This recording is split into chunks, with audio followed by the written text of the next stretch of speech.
સંત શિરોમણી ગોસ્વામી તુલસીદાસ મહારાજ વિરચિત રામચરિત માનસના કથા પ્રસંગોની સાથે આપણા સૌના જીવનના પ્રસંગોની ચર્ચા ચાલી રહી.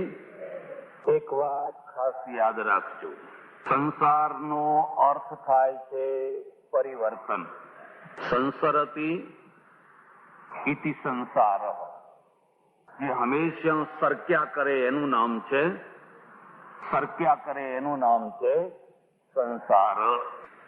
જેમ તમે દોરડું પકડીને કુવામાં પાણી ભરવા જાઓ અને પછી એ ઘડો કુવામાં નાખો તો તમારા હાથમાંથી દોરડું સરક્યા કરે. સરકે તો પેલો ઘડો છે એ પાણી સુધી પહોંચે. જો તમે દોરડાને હાથ ઢીલો રાખીને સરકવા ના દો તો એ ઘડો પાણી સુધી પહોંચી શકે. એવી જ રીતે જિંદગી છે એ હંમેશા સરક્યા કરતી હોય છે અને સરકવાના કારણે એમાં પરિવર્તન થતું હોય છે. હું જયારે અહીંયા આવ્યો ત્યારે આ ચોકડી ઉપર કશું જ નતું, કંઈ જ નતું. આજે તમે જુઓ તો ચોકડી ઉપર આખું બજાર ઊભું થઈ ગયું છે. દરબજની ચોકડી, બાંધણીની ચોકડી, બધી ચોકડીઓ. આ પરિવર્તન છે. તમારા શરીરમાં પરિવર્તન થાય છે. બાળક મોટું થાય છે, જુવાન વૃદ્ધ થાય છે, વૃદ્ધ જરટ થાય છે. આ બધા પરિવર્તનો તમે જોઈ શકો છો. 50 વર્ષ પહેલા, 60 વર્ષ પહેલા આ બહેનો બધું માથું ઢાંકીને બેસે. ઉઘાડા માથે કોઈ બેઠેલું જોવા મળે, માથું ઢાંકે નહીં, ઉલટું પાછું આમ લાંબુ ખેંચીને બેસે, ઘૂમટો તાણીને બેસે. પણ હવે આપણે જોઈએ છીએ કે બધાના માથા ઉઘાડા. આ પરિવર્તન. એ જમાનામાં જયારે કોઈ થોડું ઓછું ઓઢે ને તોય લોકો ટીકા કરે, અને ટીકા કરનાર કોણ કરે? બહેનોની ટીકા બધા ડાયા જ. આમ તો પુરુષોને ધ્યાન ના હોય એ બધું, પણ બહેનો બેઠી બેઠી ધ્યાન રાખે કોને કેવું ઓઢ્યું છે, કેમ કેમ છે, શું છે. આજે આ બધું પરિવર્તન તમે જોઈ શકો છો. પણ સૌથી મોટામાં મોટું જે પરિવર્તન છે ને એ વિચારોનું પરિવર્તન છે. જે માણસ વાંચે છે એ વિચારવાનો, જે વાંચતો નથી એ કદી વિચારવાનો. પણ જે વાંચે છે પણ એક નિશ્ચિત ઘરેડનું જ વાંચે છે એનામાં કદી પરિવર્તન આવતું હતું? તમે એક જ સંપ્રદાયની એક જ ચોપડી વાંચ કર્યા કરો તો તમારામાં વૈચારિક પરિવર્તન આવે, જડતા આવે. શું આવે?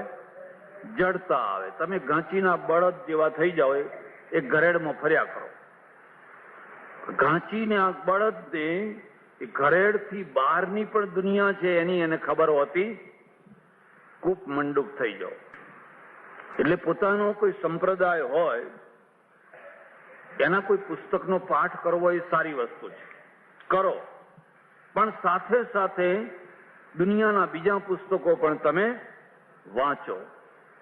પણ સંપ્રદાય વાળા વાંચવા નહીં દે તમને. જેને ચુસ્ત સંપ્રદાય બનાવવો હોય એ કદી બહારના પુસ્તકો વાંચવા દે, બહારનું સાંભળવા પણ ના દે. એમને ડર હોય છે અમારું ઘેટું હાથમાંથી છટકી જાય નહીં, એને ડર હોય છે. જો એ બહારનું વાંચશે તો એના વિચારોમાં પરિવર્તન થશે, અને વિચારોમાં પરિવર્તન થશે તો આ વાળો કૂદીને આ ઘેટું નીકળી જશે. અને મારું ઘેટું કઈ જવું જોઈએ. પણ જેની પાસે વિશાળ વાંચન છે, બહોળું વાંચન છે, ધાર્મિક ક્ષેત્રનું, રાજકીય ક્ષેત્રનું, સામાજિક ક્ષેત્રનું, એના અંદર પરિવર્તન આવવાનું ને આવવાનું જ. એક બીજી વાત યાદ રાખજો, ધર્મ જયારે જડતા આપે ત્યારે ધર્મ મટી જતો હોય છે. ત્યારે ધર્મ સંપ્રદાય બનતો હોય છે. સંપ્રદાય ચેતનાની જગ્યાએ જડતા આપે. ભાઈ માણસ એક ને એક જગ્યાએ ઘૂંટ્યા કરે, એનું એ જ ઘૂંટ્યા કરે, એનું એ પુસ્તક એનું એ હજારો વાર વાંચે એટલું નહીં, વાંચવાથી પુણ્ય મળે, મોક્ષ મળે એવી માન્યતા રાખી હોય. ભણે શિવાનંદ સ્વામી મોક્ષ, આરતી ગાવતો મોક્ષ થઈ જાય. આરતીના પાછળ લખેલું છે એમ કઈ મોક્ષ મળે? એ તો મહાત્મા લખેલું છે. એટલે જેની પાસે વિશાળ વાંચન હશે, વિશાળ ભ્રમણ હશે, વિશાળ નિરીક્ષણ હશે, એનામાં પરિવર્તન આવવાનું ને આવવાનું જ. એક બીજી વાત યાદ રાખજો, બધા પરિવર્તનોને પચાવવા સરળ છે, પણ વિચારોના પરિવર્તનને પચાવવું સરળ હોતું. મને એક મણિભાઈ દેસાઈ કરીને એક બ્રાહ્મણ મળ્યા, ગુજરી ગયા હમણાં 70-72 વર્ષની ઉંમરે. મને કે એ જમાનામાં હું અનાવિલ બ્રાહ્મણનો દીકરો અને BSc પાસ થયેલો. આજથી તમે વિચાર કરો, 50 વર્ષ ઉપર BSc એક બ્રાહ્મણનો દીકરો થયો હોય, અને અમારી જ્ઞાતિમાં એ સમયમાં મને 1 લાખ રૂપિયાનો વાંકડો મળે. વાંકડો એટલે દહેજ, પૈઠણ. 1 લાખ રૂપિયાનું પૈઠણ મળે, કારણ કે હું અમારી જ્ઞાતિમાં એકલો BSc પાસ થયેલો. કેટલા બ્રાહ્મણો મારી કન્યા લો, મારી કન્યા લો, મારી કન્યા લો. બન્યું એવું કે હું ગાંધીજીનું પ્રવચન સાંભળવા ગયો, અને ગાંધીજીના પ્રવચને મારા ઉપર એવી છાપ પાડી કે મારા વિચારો બદલાઈ ગયા. આનું નામ શું કહેવાય? વૈચારિક પરિવર્તન. વિચારો બદલાઈ ગયા, એકદમ વિચારોમાં પરિવર્તન આવી ગયું. પછી તો હું બીજી વાર, ત્રીજી વાર, ચોથી વાર જવા લાગ્યો. પછી ગાંધીજીને મેં કહ્યું કે દેશ માટે મારી કોઈ જરૂર હોય તો તમે મારો કોઈ ઉપયોગ કરો, મને કોઈ સેવા બતાવો, મને કોઈ કામ બતાવો. આ બીજી વાતને યાદ રાખજો. વૈચારિક પરિવર્તન આચારોનો જન્મ ઉભો કરે, નવા આચારોનો જન્મ ઉભો કરે. વિચારોમાંથી આચારો થાય. ગાંધીજીએ મને શું કહ્યું? મને કે જો તારું જીવન ગાયોને અર્પણ કર, તારું જીવન તો આ ગાયોને અર્પણ કરી દે. હું સમજ્યો નહીં કે શું કહેવા માંગે છે. પછી ગાંધીજીએ મને સમજાવ્યો કે આ દેશમાં ભૂંડામાં ભૂંડી દશા ગાયોની છે, અને ગાયોની દશા, આવી દુર્દશા કરનારા ધાર્મિક લોકો છે. કે ધાર્મિક લોકો શુકન માગે અને વૈતરણી તરવા માટે પૂંછડા ઉપર પાણી નાખે, પણ ગાય કેવી રીતે સારી થાય એનો કદી વિચાર કરવાનો. તમે કાશીમાં જાઓ તો 2-4 પંડ્યાઓ નાની નાની વાછડી લઈને એમના પાયા આગળ બાંધીને બેઠા હોય, સવારથી સાંજ સુધી ભૂખીને તરસી, કશું ખવડાવવાનું નહીં, કશું પીવડાવવાનું નહીં, બેઠા હોય એમને. અને જેટલા યાત્રાળુ આવે એમાંય જો એક ગુજરાતી આવ્યો છે એટલે તો રાજી થઈ જાય. ખોટું ના લગાડશો. ગુજરાતી છે ને એ સ્વભાવથી વેવલો છે. કેવો છે? વેવલો. વેવલાનો અર્થ સમજો છો ને? એને અહીં દોડાવો, અહીં આમ કરો, અહીં કરો, તેમ કરો, આમ કરો, ફેરવો, ચરાવો, પછી દોઈ લેવાના. પેલા બંગાળી, બિહારી, યુપીના માણસો જલ્દી પૈસો આપે, જરા વધારે પડતા વેવલા. દાન આપે પણ એમ સમજે નહીં કઈ આપવા જેવું છે કે નથી આપવા જેવું, એવું સમજે. તીર્થ ક્ષેત્રમાં બનાવટી મંદિરો, અને બનાવટી મંદિરોમાં જઈને આખું ટોળું બેહે એટલે પેલો પડદો પાડી દે, અને પછી કે દેખો ઇતને દૂર સે તુમ આયે હો, તો 125 રૂપિયા બધા કાઢો તો ભગવાનના દર્શન. હવે 125 થી પછી સોદો કટતા 11 રૂપિયા આવે. 50 માણસો ગયા હોય ને 11 રૂપિયા આપે તો એમાં એનું શું બગડવાનું હતું? અને આમ પડદો ખસે તો ભગવાનના દર્શન થાય ખરા? શેષાના દર્શન થાય? મૂર્તિના. અરે મૂર્તિ છે એ ભગવાન તમે માનો બરાબર છે. પછી ઢગલો કરે. પછી પેલો સાથે વાળો પંડ્યો હોય ને એ અડધા લઈ લે, અડધો પેલા લઈ લે, કમિશન બધાનું પૂરું થઈ જાય, અને આ ઘેટા છે થોડુંક ઊન કતરાઈ બીજા મંદિરમાં પછી. કારણ કે યાત્રા કરવા નીકળ્યા છે. હું ઘણી વાર સાથે હું તો હું કહું જો આવો પડદો પાડે તો તમારે કોઈ બેસવાનું નહીં, ઉઠીને ચાલતા થવાનું કે અમારે દર્શન કરવા. ડોશીઓ શું કે, આટલે તાણે બા એમ કે આટલે આવ્યા ને દર્શન કર્યા વિના જવાય એમ કે મુવા 11 રૂપિયા તો મુવા, પણ આપણે તો દર્શન કર્યા વિના જવાનો. એટલે પછી બરાબર, હવે શું કરો, એને રોકો કેવી રીતે? વિચારો છે ને એ આચારોમાં પરિવર્તિત થાય, અને વિચારો જયારે ક્રાંતિકારી હોય તો આચારો પણ ક્રાંતિકારી બને, અને ક્રાંતિકારી આચારોને પ્રજા સ્વીકાર કરી શકે. પ્રજા જુદી કક્ષાએ છે ને આ માણસ છે એ જુદી કક્ષાએ છે.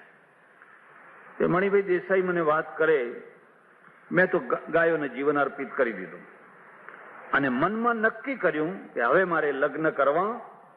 જો લગ્ન કરીશ તો આ ગાયો કરતા વધારે પેલી ગાયની ચિંતા કરવી પડશે.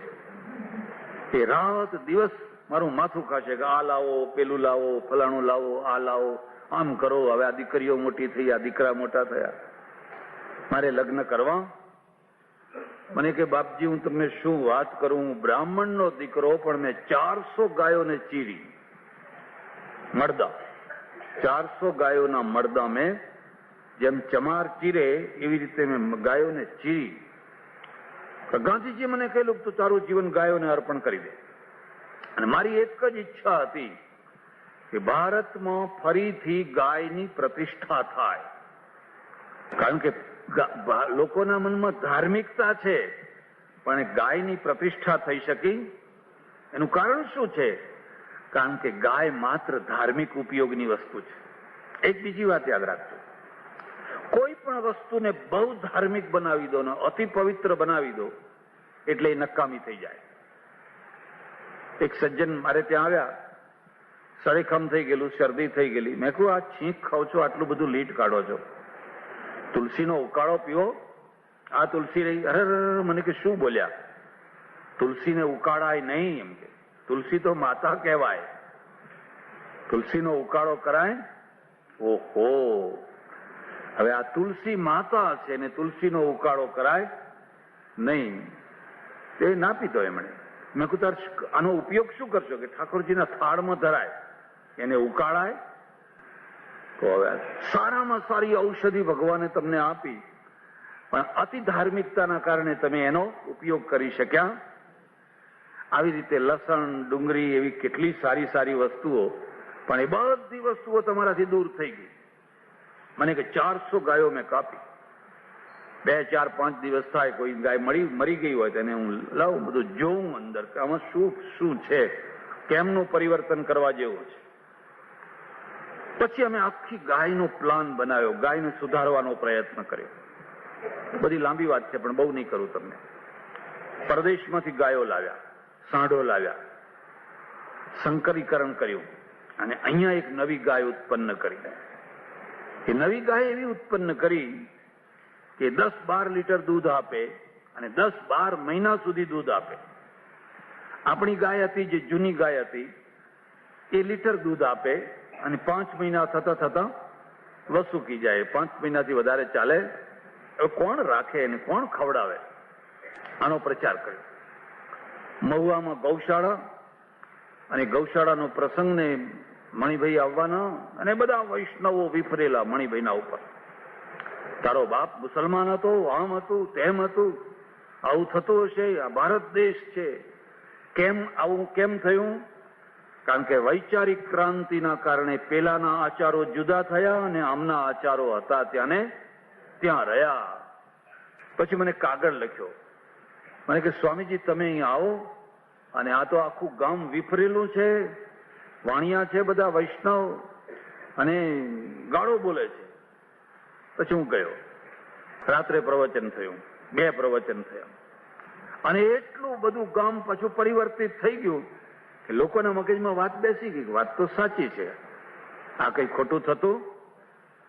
તમને ખબર છે એના પરિણામ શું આવ્યા? એના પરિણામ એ આવ્યા કે આજે ગુજરાતના ઘણા ગામોની અંદર એક ઘરમાં 2-3 ગાયો, અને ગાયોના આધારે ઘર ચાલે છે. ચાલે છે કે નથી ચાલતું? ગાયોના આધારે લોકોના ઘર ચાલે છે. ખેતીથી ઘર નથી ચાલતા, એટલા ગાયોથી ચાલે છે. પણ આ ગાયોથી કેમ ચાલે છે? એક માણસે એમાં આખા આખા વિચારોનું પરિવર્તન કર્યું. અને એ પરિવર્તનને લાગુ કરવામાં એણે લોકોની ગાળો ખાધી. એણે આખી જિંદગીનો ત્યાગ કર્યો, પરણ્યો નહીં, લગ્ન ન કર્યા, સ્ત્રી સુખનો ત્યાગ કર્યો, લુખ્ખું ખાધું, સુખ્ખું ખાધું, ગમે એમ પડ્યો રહ્યો, હાજો માદો, એની કોઈ તપાસ કરી ના કરી. બ્રાહ્મણનું શરીર હોવા છતાં એને ચમારનું કામ કર્યું, એટલા માટે મારા દેશમાં ગાયની પ્રતિષ્ઠા થાય, અને પ્રતિષ્ઠા થાય તો લોકો સુખી થાય, એટલા માટે. વૈચારિક ક્રાંતિ છે ને, એ બહુ મોટી ક્રાંતિ છે. અને તમે જોજો કે તમારા વિચારો સમયની સાથે બદલાતા હોય છે. કોઈના ધીમે બદલાય, કોઈના ઝડપથી બદલાય. એક ટાઈમ હતો કે જયારે કોઈ હરિજન આવે તો આપણે પણે બેસાડતા, અને હવે જોડે બેસે તો કોઈને કઈ વાંધો આવતો, બિલકુલ વાંધો નથી આવતો. આ પરિવર્તન છે. આવું જ પરિવર્તન નારદમાં આવ્યું. રામાયણમાં એની કથા છે. શબરીના આશ્રમમાંથી રામે જયારે વિદાય લીધી, શબરીને પૂછ્યું કે હું ક્યાં જઉં હવે સીતાની શોધવા માટે, કઈ તરફ જઉં? તો શબરીએ કહ્યું કે તમે આ રસ્તે રસ્તે જાઓ, અને આગળ છે ને એક ઋષ્યમુખ પર્વત આવશે, ત્યાં વાલી અને સુગ્રીવ બે ભાઈઓ રહે છે. વાલી સુગ્રીવ રહે છે. એ સુગ્રીવને તમે મિત્ર બનાવજો તો તમારું કામ થશે. એટલે આ કરીને નીકળ્યા તો ખરા, પણ થોડુંક આગળ ચાલ્યા હશે અને નારદ મળ્યા. નારદ બહુ દુઃખી થયા. નારદને દુઃખ એ વાતનું છે, અરે રે, મેં શ્રાપ આપ્યો અને આ રામની આ દશા. મેં એમને શ્રાપ આપ્યો હતો કે જેવી રીતે એક સ્ત્રીના વિયોગમાં હું દુઃખી થયો, એવી રીતે તમે પણ એક સ્ત્રીના વિયોગમાં આંસુ પાડતા પાડતા વન વન રખડવાના. યાદ છે ને નારદ મોહ કથા છે ને? મેં ઉતાવળમાં આવીને આવો શ્રાપ આપી દીધો, અને શ્રાપના કારણે હવે આ સીતા સીતા સીતા કરતા કરતા કેટલા દુઃખી થઈ રહ્યા છે. એક બીજી વાત આવજો, કે ઘણી વાર પોતાના માણસોને દુઃખી કરે, સમજ્યા વિના, અજાણતા, અજ્ઞાનથી, મોહથી. અને દુઃખી થાય પછી એમને ભાન થાય કે અરે રે, આ મારા કારણે દુઃખી થઈ રહ્યા છે. જો મેં આવું ન કર્યું હોત તો આ દુઃખી થાત. એક બીજી વાત યાદ રાખજો, ભવિષ્યની બુદ્ધિ બધાની પાસે ભવિષ્યની બુદ્ધિ હોતી, અને જેની પાસે ભવિષ્યની બુદ્ધિ નથી હોતી એ બહુ મોટી ભૂલો કરતા હોય છે. એટલી મોટી ભૂલો કરતા હોય છે કે એમના પોતાના માણસને પણ એ દુઃખી કરી નાખતા હોય છે. હવે નારદને પસ્તાવ થાય છે, અરે રે, આ રામ, આ લક્ષ્મણ કેટલા વનમાં દુઃખી થઈ રહ્યા છે. મારા પાપે મેં ઉતાવળમાં, આક્રોશમાં, ક્રોધમાં એમને શ્રાપ આપ્યો, અને શ્રાપ હવે આ દુઃખ દઈ રહ્યો છે. નારદ પ્રગટ થયો, માફી માગી, ક્ષમા માગી, ગ્લાની થઈ. ભગવાન, એ સમયે હું કઈ સમજી ન શક્યો, ઓળખી ન શક્યો, અને ઉતાવળમાં મેં આ ન કરવાનું કરી નાખ્યું. પણ મારે હવે તમને એક પ્રશ્ન પૂછવો છે, અને પ્રશ્ન એ છે કે એ ટાઈમે જયારે હું લગ્ન કરવા માંગતો હતો પેલી રાજકુમારી સાથે, ત્યારે તમે મને લગ્ન કેમ ના કરવા દીધું, અને આડા કેમ પડ્યા? જો એ કુંવરીને બીજો કોઈ લઈ ગયો હોત ને તો મને બહુ દુઃખ થાત. તમે પોતે જ આડા પડ્યા, ને એ કુંવરી તો તમે પોતે લઈ ગયા. તો મને બતાવો કે તમે આવું કામ કર્યું કેમ? આખી જિંદગીમાં મેં આટલું માત્ર તમારી પાસે માગ્યું. હું તો તપસ્વી છું, મેં કદી તમારી પાસે બીજું કઈ માગ્યું? પણ એક વાર મને ઈચ્છા થઈ કે હા, લગ્ન કર્યા હોય તો સારું. અને એમાં એક કુંવરી મળે એવી સંભાવના થઈ, અને સંભાવના પૂરી કરવા માટે તમારું રૂપ લીધું. હવે તમે અસલી રૂપ આપ્યું નહીં, મને બીજું બનાવટી રૂપ આપ્યું. આવું કેમ કર્યું? મેં તમારું શું બગાડ્યું હતું, ને મને કેમ અટકાવ્યો તમે? શા માટે? બહુ સુંદર પ્રસંગ છે. રામ કે છે, નારદ, હવે જો તારી ઈચ્છા હોય તો હું એક નહીં પણ તને 10 કુંવરીઓ પરણાવવા તૈયાર છું. બોલ, અત્યારે તૈયાર છે તું? એક કુંવરી નહીં, 10 કુંવરીઓ તને પરણાવું. બોલ. નારદ કે ના, હવે મારી એવી ઈચ્છા નથી. પણ ઈચ્છા હતી ત્યારે મને કેમ રોક્યો? કેમ હવે એવી ઈચ્છા કેમ નથી? વિચારો બદલાઈ ગયા. એક બીજી વાત યાદ રાખજો, પેલા જે વિચારો હતા ને એ ઉભરો હતો. શું હતું? ઉભરો હતો. હવે જે વિચારો છે ને એ સિદ્ધાંતો છે.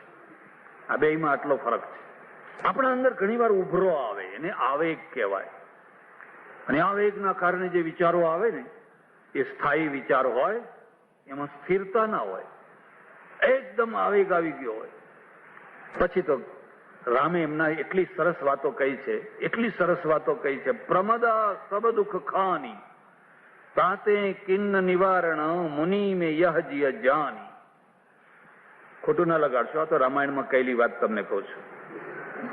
રામ કે છે, નારદ આખી દુનિયાના તમામ દુઃખોની કોઈ જડ હોય તો આ સ્ત્રી છે. તમામ દુઃખોની જડ છે. એટલે મેં તને રોક્યો કે રવા દે કઈ પડવા જેવું. કેમ તને રોક્યો? કે જેવી રીતે કોઈ માં હોય અને માં છે એના બાળકને રમાડતી હોય અને રમતું બાળક જઈને સર્પને પકડવા જાય તો માં એને સર્પને પકડવા દે? સર્પને ના પકડવા દે. પણ સર્પને ના પકડવા દે તો પેલું છોકરું આમ હાથ પગ પછાડે. એને શું છે કે આ રમકડું છે. એને બોરિંગની ભયંકરતાનો ખ્યાલ, એને એમ લાગે છે કે આ તો રમકડું છે, માં મને કેમ રોકે છે. એવી રીતે તું પણ એક રમકડું સમજીને આ ઉભરો તને ચડ્યો તો એટલે એક ભયંકર સર્પને સાપીને પકડવા તું દોડતો હતો અને હું જાણતો હતો કે દુઃખી થવાનો છે, એટલે મેં તને રોક્યો. નારદ કે છે ત્યારે તમે કેમ ના રોકાયા? જો ખરેખર આવું જ હતું, તમારામાં જો આ સાચું જ્ઞાન છે તો તમે તો સ્વયંવર કર્યો અને સીતાજીને પરિણ્યા તો પરિણ્યા, પણ હવે કોઈ લઈ ગયું તો લઈ ગયું. હવે એ પાછા એના પાછળ રોતા કેમ જાવ છો? કેટલી સરસ વાત છે.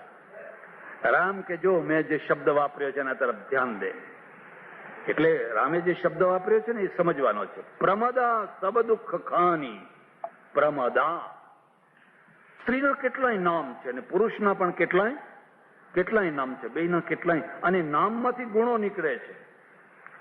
પ્રમદા શબ્દ, કામિની, પ્રમદા, એવા બધા કેટલાય નામો છે.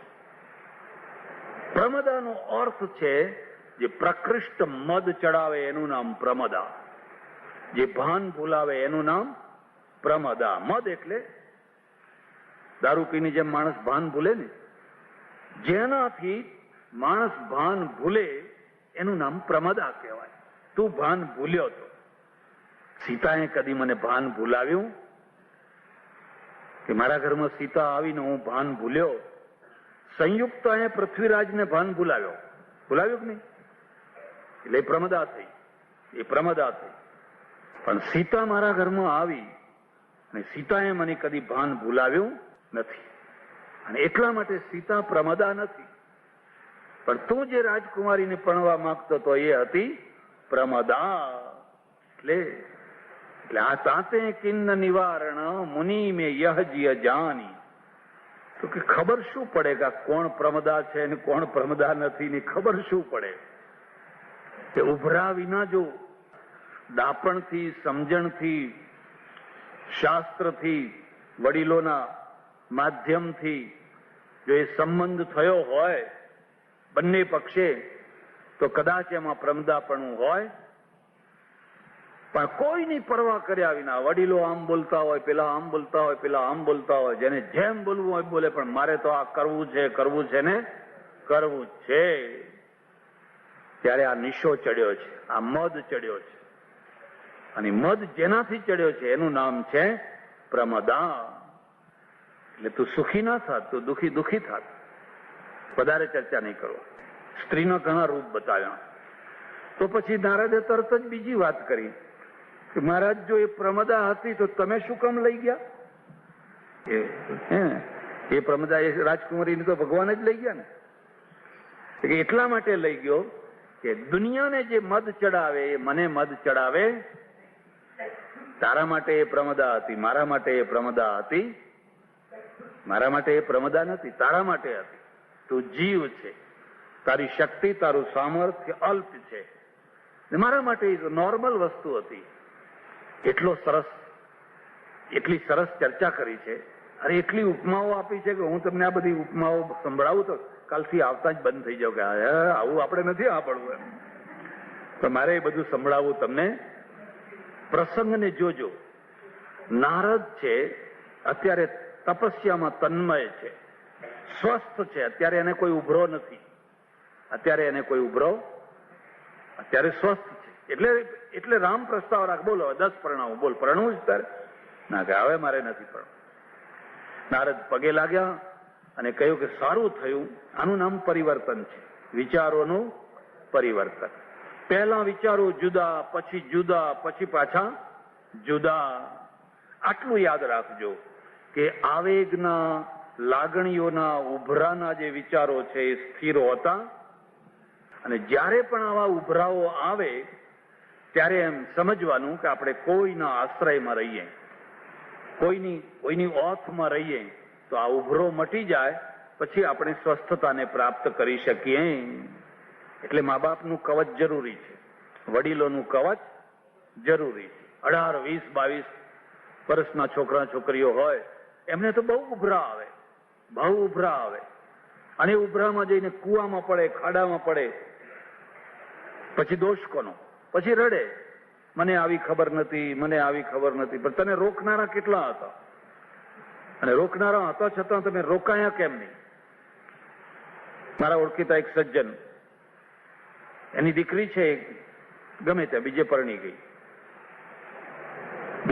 ગઈ, ન પરણવાની જગ્યાએ પરણી ગઈ. મા બાપને બહુ દુઃખ થયું, બહુ આઘાત લાગ્યો. પણ બાપ ડાયો હતો એટલે મન મનાવી લીધું કે હશે હવે એને જે ગમ્યું એ ખરું. પણ માં છે ને, એ માનું હૃદય માને નહીં. બે રીતે ના માને. એક તો એ દુઃખી થશે, એનું દુઃખ એને દેખાય છે કે આ જ્યાં ગઈ છે ત્યાં એ દુઃખી થયા વિના રહેવાની. અને બીજું એ કે એના કારણે અમારું ઘર દુઃખી થશે. હવે અમારા બીજા છોકરાઓ, બીજું આખું ઘર, એની વેલ્યુ ઘટી જવાની. એટલે 2, 5, 10 દિવસ થયા હશે ને એને ફોન કર્યો, બેટા તે જે કર્યું એ કર્યું, પણ તને શોભે નહીં, તું આવ નહીં. તારે અમારો તો વિચાર કરવો હતો, તે તારો જ વિચાર કર્યો, અમારા કોઈનો વિચાર તને ના આવ્યો. એટલે પેલી શું કહે ખબર છે? તમે જાઓ બધા નરકની ખાડમાં, મારે તમારા સાથે કઈ સંબંધ રાખવો. આ એના શબ્દો છે, રિયલ શબ્દો છે. તમે પડો બધા નરકની ખાડમાં, મારે કોઈ તમારા સાથે હવે સંબંધ રાખવો કેમ? એને એક જ દેખાય છે કે હવે મારું જે છે એ આ માણસ જ મારો છે. 8 મહિના થયા હશે ને બેયના વચ્ચે થયો ઝઘડો ને થઈ મારામારી. પેલા એ કાઢી મૂકી. હવે ક્યાં જવું, ક્યાં જઈને ઉભા રહેવું? ઘણો અફસોસ થયો, પગ ના ઉપડે. પણ અંતે માની પાસે આવી, જેને શું કહ્યું હતું? તમે પડો બધા નરકની ખાડ. હવે નરકની ખાડમાં કોણ પડ્યું? જરા વિચાર કરો. માના ઉંબરે આવીને ઉભી રહી, પગ ના ઉપડે. માએ જોયું તો માનું હૃદય વિશાળ છે. એને કહ્યું, આય બધી વાત કરી કે મારી ભૂલ થઈ ગઈ, હું આમ થયું તેમ થયું, પણ હવે તમારી ભૂલ થઈ જાય, પરિણામ તમારે ભોગવવાનો, ઘરને ભોગવવાનો. તમે કોઈનું કયું માનો નહીં. હવે હું શું કરું? તારો બાપ આવશે તો તને રહેવા નહીં દે, તો તું સમજાવજે. એમ કેમ મારા બાપુને તું સમજાવજે. રાખી પછી બરાબર છે. એક ઉભરાના વિચારો હોય અને એક સ્થાયી થયેલા ડાપણના વિચારો હોય. અત્યારે નારદ ડાપણમાં છે. ડાયામાં ડાયો માણસ પણ કોઈ વાર ગાંડો થતો હોય છે, અને ગાંડામાં ગાંડો માણસ પણ કોઈ વાર થોડાક ટાઈમ માટે ડાયો થતો હોય છે. રામે નારદને બહુ ઉપદેશ આપ્યો, બહુ કહ્યું કે હવે તમે ભગવાનનું ભજન કરો. અને નારદે પણ કહ્યું, અને કહ્યું તું જપહુ જાહી શંકર સતનામા. ઓમ નમઃ શિવાય, ઓમ નમઃ શિવાય, ઓમ નમઃ શિવાય, ઓમ નમઃ શિવાયનું રટન કરો. નારદ તારું બધું આખું અંદરનું ચોખ્ખું કમ્પ્લીટ થઈ જશે. એટલે રામ આગળ ચાલ્યા. આગળ ચાલ્યા તો ખરા, પણ એમણે જોયું કે આગળ એક ઋષ્યમુખ પર્વત આવે છે અને પર્વતના ઉપર સુગ્રીવ, હનુમાન, અંગદ આ બધા વાનરો રહે છે. થોડી કથા કહીશ, તમને ખ્યાલ આવે. બે ભાઈઓનો ઝઘડો. રામાયણમાં બીજી વાત તમે જોજો. દશરથને 4 પુત્રો છે, પણ ચારેયમાંથી કોઈ કદી અંદરો અંદર લડ્યું? કોઈ અંદર નથી લડ્યું. દશરથને 3 રાણીઓ છે, 3 રાણીઓ પણ અંદર લડી કઈ જુદી પડી. પોતાના પુત્ર માટે એને જુદી થઈ, પણ એવું નહીં કે લાંબા હાથ કરીને બધી લડતી હોય ને આખો મહલ્લો ગજવતી હોય, એવું નહીં. પણ અહીંયા 2 ભાઈઓ છે અને 2 ભાઈઓ છે ગેરસમજથી લડી ગયા.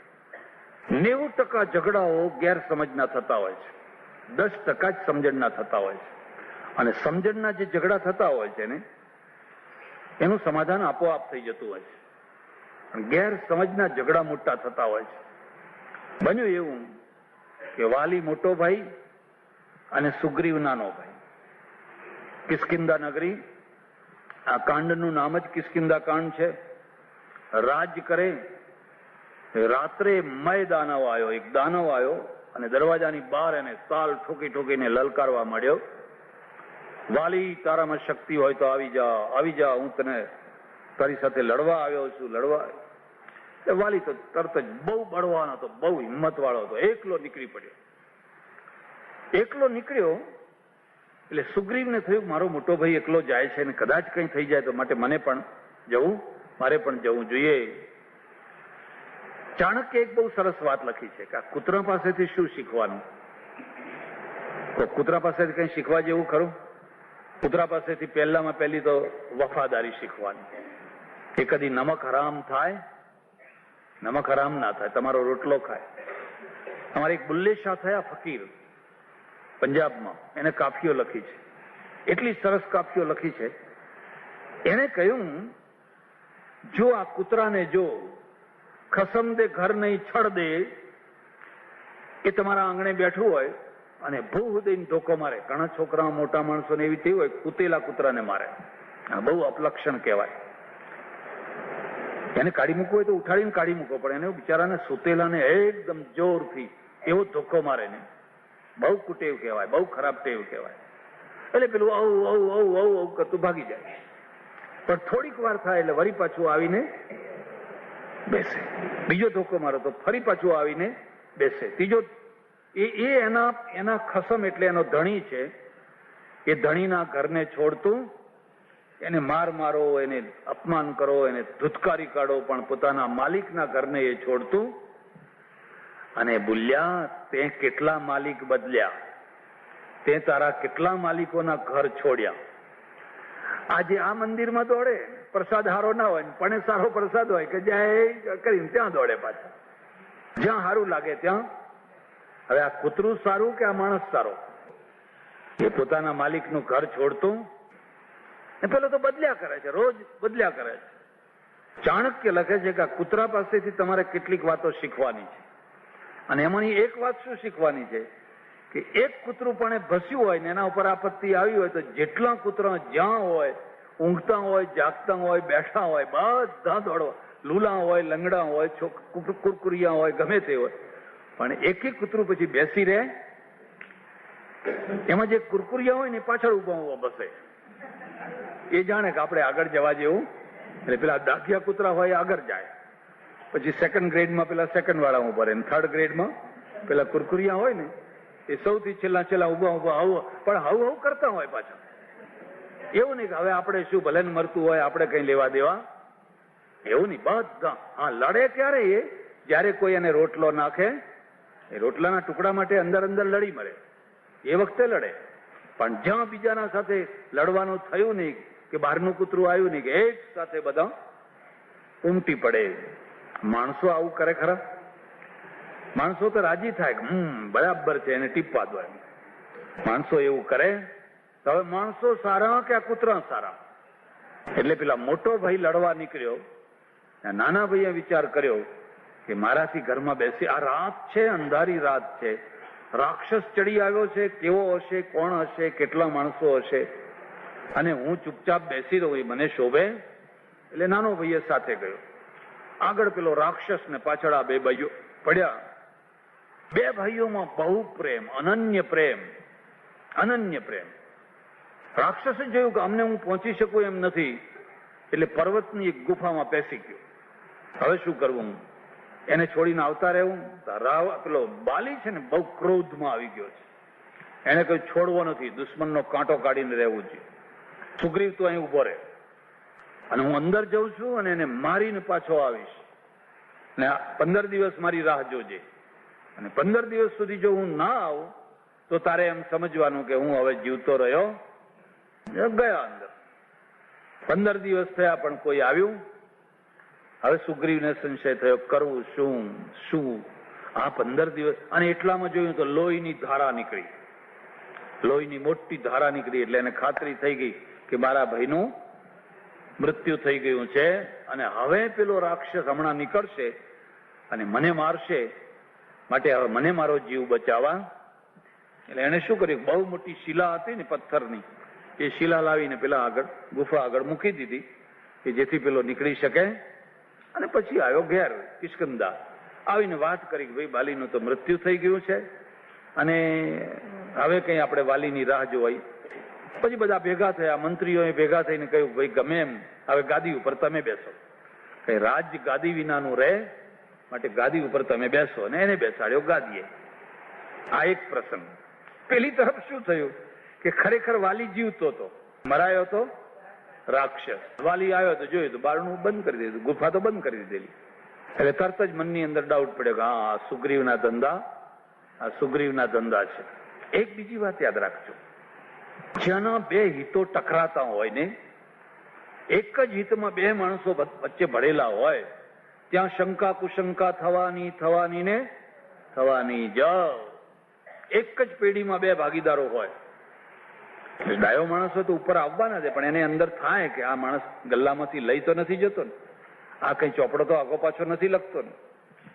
એક જ હિતમાં જ્યાં 2, 3, 4 માણસો સંકળાયેલા હોય, કોઈ પણ પ્રકારનું એવું હિત હોય, એક લક્ષ્ય, એક હિત હોવું જોઈએ, અને એમાં 2 માણસો સંકળાયેલા હોય, શંકા કુશંકા થવાની જ. એક સ્ત્રી હોય ને 2 પુરુષો હોય, એક પુરુષ હોય ને 2 સ્ત્રીઓ હોય, શંકા કુશંકા થવાની જ. તમે એને રોકી નહીં શકો. વાલી છે, અમારે ત્યાં શાસ્ત્રમાં એવું લખ્યું છે કે સૌથી મોટામાં મોટો શત્રુ કોણ? ભાઈ, એમ બતાવ્યું છે. સહજ શત્રુ, કારણ કે મિલકતનો ભાગીદાર છે, એને સહજ શત્રુ માન્યો છે. રાજા બાદશાહોનો ઇતિહાસ જોજો, ભાઈઓએ જ ભાઈઓની આંખો ફોડી છે, ભાઈઓએ જ ભાઈઓની હત્યા કરી છે. કેમ કરી છે? કારણ કે મિલકતમાં ભાગીદાર છે, માટે ભાગ આપવો નથી ને ભાગ પડાવી લેવો છે માટે. એટલે વાલીને તરત જ થયું કે આ દુષ્ટ સુગ્રીવ છે ને, સુગ્રીવે આ બધા ધંધા કર્યા છે, અને મને પૂરી અને જાણી કરીને એ બંધ કરીને મને મારી નાખવા માટે અહીંથી જતો રહ્યો.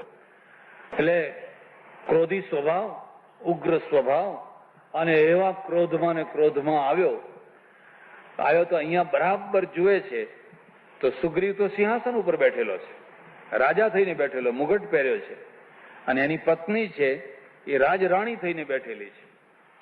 અને હવે પેલાના ક્રોધની કઈ બાકી રહે ખરી? એના ક્રોધને એકદમ ઉછાળ આવી ગયો, સુગ્રીવને પકડીને પછાડ્યો નીચે. એટલો માર્યો, મારી નાખો જાનથી. પણ એને પૂછ્યું નહીં કે આ તે કેમ કર્યું, કારણ કે ગેરસમજ દૂર થઈ.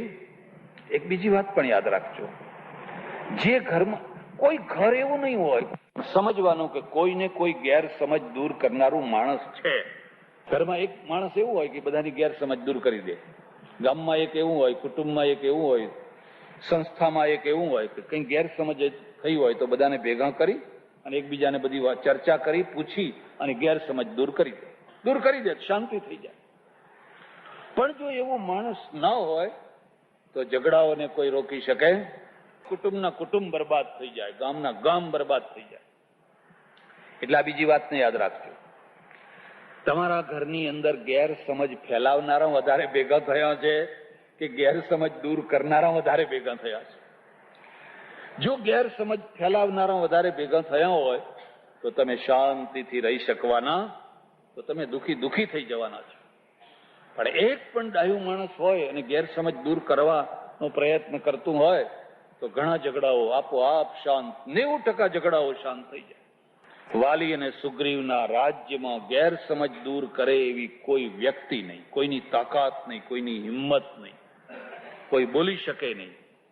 એટલે પેલો સુગ્રીવ છે ને, એ સુગ્રીવ મોટા ભાઈ મારી વાત તો સાંભળો, મારી વાત તો સાંભળો, મારી વાત તો સાંભળો. કોણ સાંભળે? તૂટી પડ્યો એના ઉપર. સુગ્રીવ ભાગ્યો. સુગ્રીવે જોયું કે હવે અહીં મને જીવતો રહેવા દેશે, એટલે ભાગ્યો. ભાગીને જવું ક્યાં? તો એવું જાણ્યું કે આ ઋષ્યમુખ પર્વત છે ને, એ પર્વત ઉપર વાલીને શ્રાપ છે કે જો તું એ પર્વત ઉપર જઈશ તો તારું મૃત્યુ થઈ જશે, એટલે બીજે બધે તો મને રહેવા નહીં દે, પણ અહીંયા એ આવી શકવાનો, એટલે અહીંયા હું રહું એમ. એક બીજી વાત પણ યાદ રાખજો, તમારી જિંદગીની અંદર ઘણીવાર આવા પ્રસંગ આવે કે કુટુંબમાંથી જુદું થવું પડે, સગાઓમાંથી જુદું થવું પડે, મિત્રોમાંથી જુદું થવું પડે. જ્યારે તમે જુદા થાવ ત્યારે તમને ખબર પડે કે તમારી સાથે રહેનારો વર્ગ કેટલો છે, તમારી તમને સાથ આપનારો વર્ગ કેટલો છે. ઘણા લોકો એવો વિચાર કરે કે હવે આ તો ભાગવાના છે ને, આપણે એમને સાથ આપીને શું કરવાનો છે, આપણે તો આ ચાલુ માણસોને સાથ. ત્યારે એમ સમજવાનું કે તમને પિત્તળ મળ્યા તો સાચા માણસો મળ્યા, આવી કસોટીના ટાઈમે જ ખબર પડે. હનુમાને કહ્યું હું તારો સાથ આપીશ, અંગદે કહ્યું હું તમારી સાથે આવીશ, એટલે તરત જ બે ગ્રુપ, અને બે ગ્રુપમાંથી થોડાક માણસો છે એ સુગ્રીવની સાથે ચાલ્યા ગયા, અને બીજા જે ઘણા હતા એ રહી ગયા વાલીની સાથે. હંમેશા આવું થતું આવ્યું છે. ગામમાં ઝઘડા થાય, કુટુંબમાં ઝઘડા થાય, નાતમાં ઝઘડા થાય, જ્યાં કોઈ જગ્યાએ ઝઘડા થાય, બે ગ્રુપ પડે એટલે તરત જ ખ્યાલ આવે કે ભાઈ કોણ કઈ તરફ રહે છે. કેટલાક એવા હોય કે દૂધમાં પગ રાખે અને દહીંમાં રાખે, બેયમાં. અહીં જાય તો અહીંનું ઢોલકું વગાડે ને અહીં જાય તો અહીંનું ઢોલકું વગાડે. એ શું સમજે કે આપણે તો બેયમાં. જે જીતે, આ ચૂંટણી આવે ને, ચૂંટણી આવે તો મારા ઓળખીતા એક સજ્જન મને વાત કરે, મને કે આપણે દિવસે ફલાણાની જીપમાં બેસવાનું, રાત્રે ફલાણાની જીપમાં બેસવાનું. મેં કોઈ એવું કેમ કરો ભાઈ? મને કે જે જીતે ને એને એમ થાય કે હું એની જીપમાં હતો, એમ કે એના ભેગો હતો. આપણે તો બીજાને શું લેવા દેવા, પણ એને ખાતરી કરાવવાની કે હું તમારી સાથે હતો એમ. ત્યાં જઈને બધા વસી ગયા, રહી ગયા. અને આ બાજુ વાલી છે ને, વાલીએ ફરી રાજ લઈ લીધું, રાજ સંભાળી લીધું. એટલું જ નહીં, પણ સુગ્રીવની જે પત્ની હતી ને, એ પત્નીને તારાને પોતાની પત્ની બનાવી દીધી, પોતાની પત્ની બનાવી દીધી. અને ત્યારથી પેલો સુગ્રીવ ભયભીત થઈને ત્યાં રહે. એને રાત દિવસ ડર લાગે, વાલી આવશે તો, વાલી આવશે તો, વાલી આવશે તો. એક વાત જરા કહી દઉં વચ્ચે, આ પશુઓ અને પક્ષીઓમાં પહેલા બહુ મોટો ઝઘડો થયેલો, બહુ મોટો ઝઘડો થયેલો ઘણા વર્ષો પહેલા. લડ્યા ગેરસમજથી વર્ષો સુધી લડ્યા. પણ એમાં એક વાત સૌએ જોઈ કે અમારી વાત છે પણે પહોંચી જાય છે, અને પણે ત્યાંની વાત છે એ અહીં પહોંચી જાય. આ છે કોણ? તો પેલા ચામાચીડિયા હોય ને, ઊંધા લટકતા હોય ને ચામાચીડિયા, એ ચામાચીડિયા પશુ પાસે જઈને કહે છે ભાઈ અમે તો પશુ, જુઓ અમારે બચ્ચા, ઈંડા નહીં, એમ કે અમારે તો બચ્ચા, એટલે અમે તો પશુ કહેવાય. તો એટલે પશુમાં સભ્ય થઈ ગયા. પેલો ટિકિટ આવે, પાસ લઈ લીધો. પક્ષીઓ પાસે જાય, પક્ષીઓને કહે જો અમે તો પક્ષી, અમારે પાંખ છે, જો અમે તો ઉડીએ છીએ, અમે તો પક્ષી છીએ. એટલે પક્ષીની સભામાં જાય, પશુની સભામાં જાય, પક્ષીની સભામાં જાય એનો વાંધો નહીં. પછી શું કરે? પશુઓની ખાનગી વાત જઈને પક્ષીઓને કહી દે, અને પક્ષીઓની ખાનગી વાત છે એ, અને એવો ઝઘડો વધે, એવી લડમલડા વધે, એવી લડમલડા વધે, એવી ગેરસમજ વધે. એક બીજી વાત યાદ રાખજો, ગમે એવો ઝઘડો હશે ને, પણ અંતે માણસ થાકવાનો ને થાકવાનો. વર્ષે, 2 વર્ષે, 5 વર્ષે, પેઢીએ, 2 પેઢીએ, પણ અંતે માણસ થાકવાનો ને થાકવાનો. એમાં પણ સગાનો ઝઘડો છે ને, એ સગાનો ઝઘડો તો એકને એક દિવસ એનું સમાધાન થવાનું જ છે, ને સગા બધા એક થઈ જવાના. અને ફેંકાઈ કોણ જવાના? જે બહારના માણસો લડાવવાનું કામ કરતા હતા. એટલે અંતે પછી પશુ પક્ષીઓમાં સમાધાન થઈ ગયું અને બે બધા એક થઈ ગયા. ત્યારથી હજી એકતા ચાલી આવે છે ત્યારથી. પણ પછી એક પ્રશ્ન ઉભો થયો, ભાઈ અમારે ખાનગી વાત કોણ કહેતું તમારે ત્યાં, એ મને બતાવો. તો કે અમારી ખાનગી વાત તમને કોણ કહી જતું હતું? તો ખોરતા ખોરતા ખોરતા જોયું તો કે આ ચામાચીડિયું છે એ ડુપ્લિકેટ નાગરિક છે. એ અહીંનો નાગરિક છે અને એ અહીંનો પણ નાગરિક છે. એ ડુપ્લિકેટ નાગરિક છે. તો હવે એને સજા કરો એમ કે. તો ત્યારથી એને ઊંધા લટકવાની સજા થઈ. પહેલા એ ઊંધું નતું લટકતું, પણ ત્યારથી બધા મળીને એને ઊંધા લટકવાની, બસ કે તું આખો દિવસ ઊંધું લટક અને તને રાત્રે જ દેખાશે, દિવસે કઈ દેખાશે. કારણ કે તે બે પક્ષોને લડાવવા માટે ન તારો બુદ્ધિનો દુરુપયોગ કર્યો. ઋષ્યમુખ પર્વતમાં રહે અને આ રામ અને લક્ષ્મણ છે એની તરેટીમાંથી નીકળ્યા. એટલે પેલા ઉપરથી જોયા કરે હંમેશા. જોયું તો બે જુવાન માણસો આવી રહ્યા છે આ તરફ. કોણ હશે, શું હશે, કેમ હશે, શંકા કુશંકા. પેલો સુગ્રીવ છે ને, એ સુગ્રીવે હનુમાનને કહ્યું તું જા અને જઈને તપાસ કર. જો કોઈ વાલીના મોકલેલા માણસો હોય તો હું અહીંથી આ પર્વત ખાલી કરીને અહીંથી ચાલ્યો જાઉં, નહીં તો મને મારી નાખશે. તું તપાસ કર. હનુમાને બ્રાહ્મણનું રૂપ ધર્યું, વિપ્ર રૂપ ધરી કપિત અહીં આવા. બ્રાહ્મણનું રૂપ ધારણ કર્યું અને રામ અને લક્ષ્મણ બંને જતા હતા ત્યાં એ બંને આવ્યા. આવીને નમસ્કાર કર્યા. પૂછ્યું તમે કોણ છો, ક્યાંથી આવો છો, ક્યાં જઈ રહ્યા છો? એક બીજી વાત પણ યાદ રાખજો, હનુમાન છે ને અતુલિત બલધામા, બહુ બળવાન છે અને જ્ઞાની નામ અગ્રગણ્ય, અને એટલા જ જ્ઞાની છે પાછા.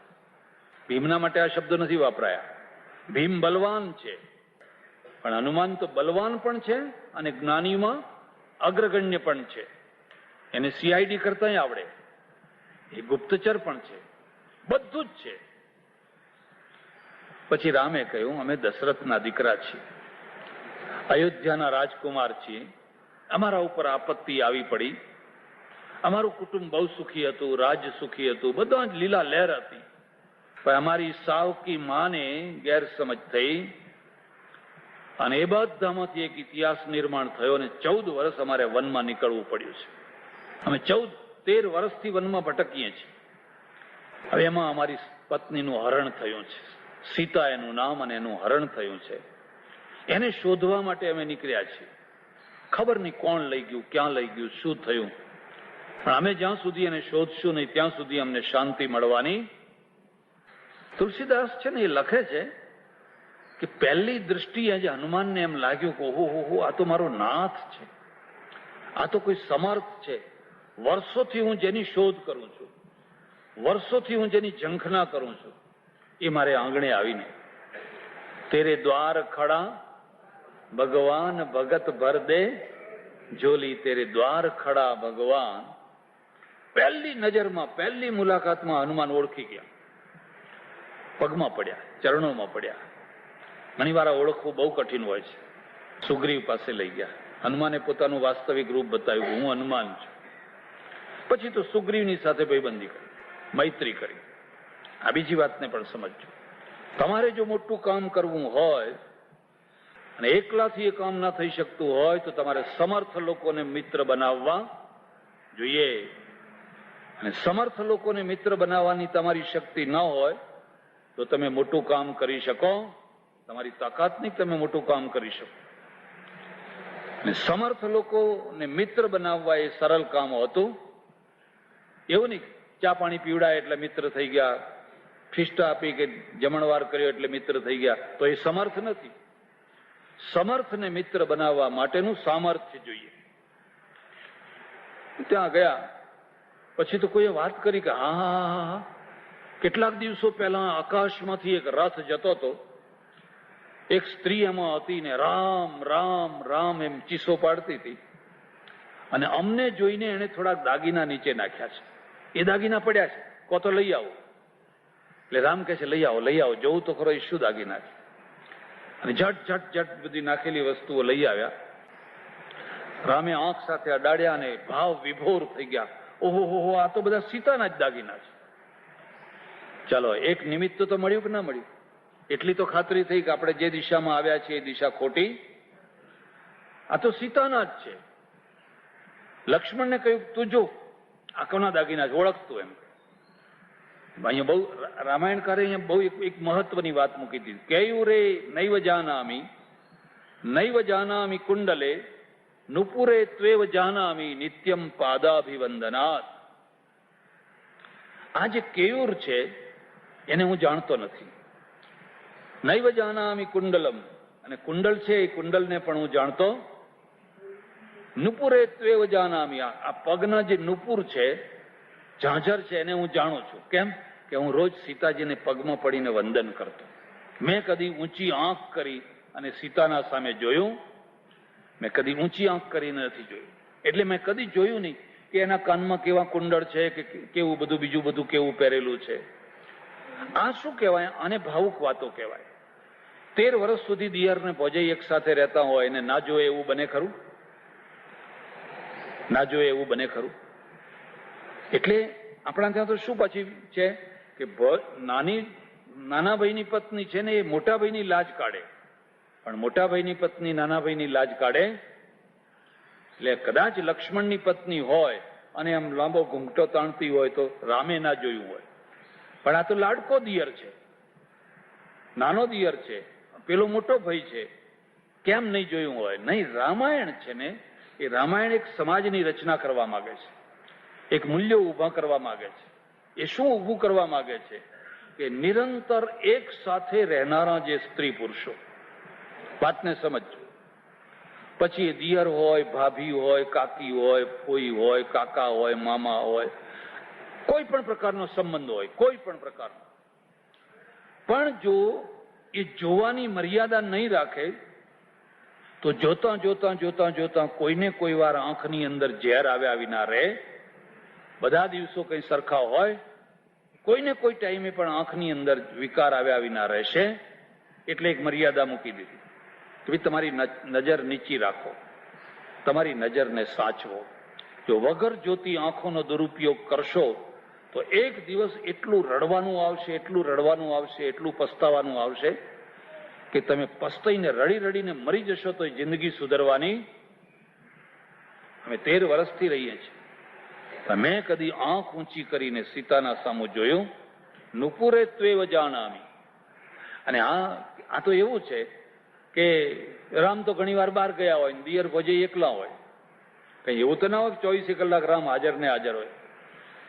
બીજી એક વાત તમને કહું છું, અત્યારે જે કલ્ચર ચાલે છે ને એને ફ્લેટ કલ્ચર કહે છે. કયું કલ્ચર? Flat culture. નોંધ કરવી હોય તો કરી લેજો.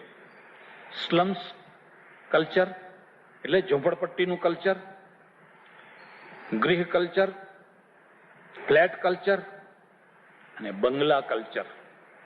આ ઘરના દ્વારા થનારા કલ્ચર છે.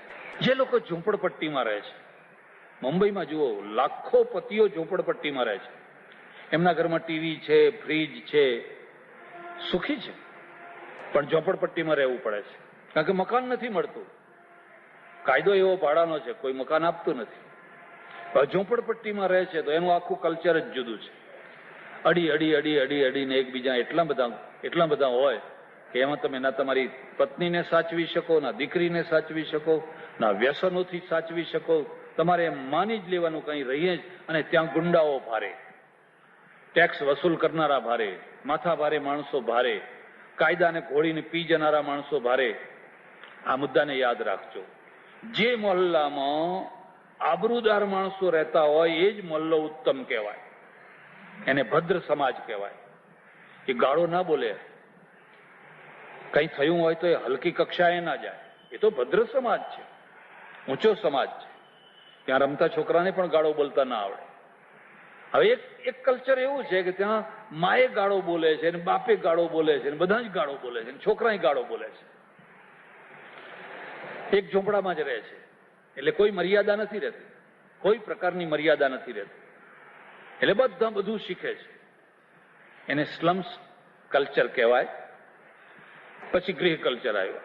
આ ગામડામાં જે ઘરો બન્યા છે એ ઘરો બન્યા એક જ કરામાં બીજું, બીજા કરાનું ત્રીજું, બધાના કરા ભાગીદારો. પછી તો જુદી હોય પણ કરા બધાના ભેગા હોય. હવે આજુબાજુમાં બધા રહેતા હોય. તમે ઈચ્છો કે આટલા 50 ઘર એક લાઈનમાં રહેતા હોય ને કદી ઝઘડો ના થાય, તે કદી બની શકે? કદી ના બની શકે. ઝઘડા થવાના ને એક જ, એને પાણી અહીં ઢોર્યું, પેલા કચરો અહીં નાખ્યો, એને આમ બોલ્યો, હવે એ બોલ્યું હોય બીજાના માટે, અને પેલો કે મારા માટે તો બોલ્યો, આ તો મને જ બોલ્યો છે.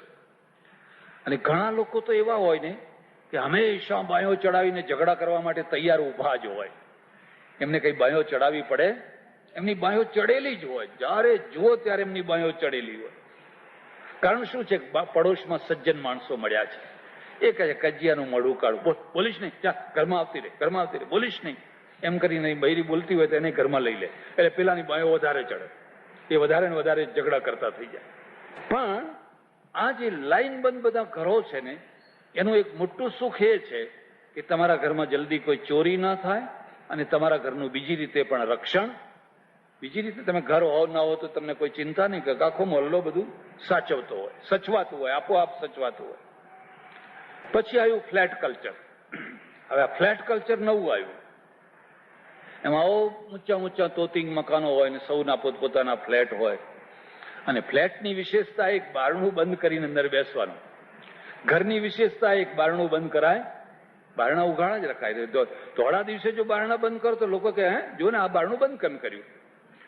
ફ્લેટ કલ્ચરમાં બારણું ઉઘાડું ના રખાય, અને ગૃહ કલ્ચરમાં બારણું બંધ થાય. હવે બારણું બંધ કરીને રહેવાનું હોય.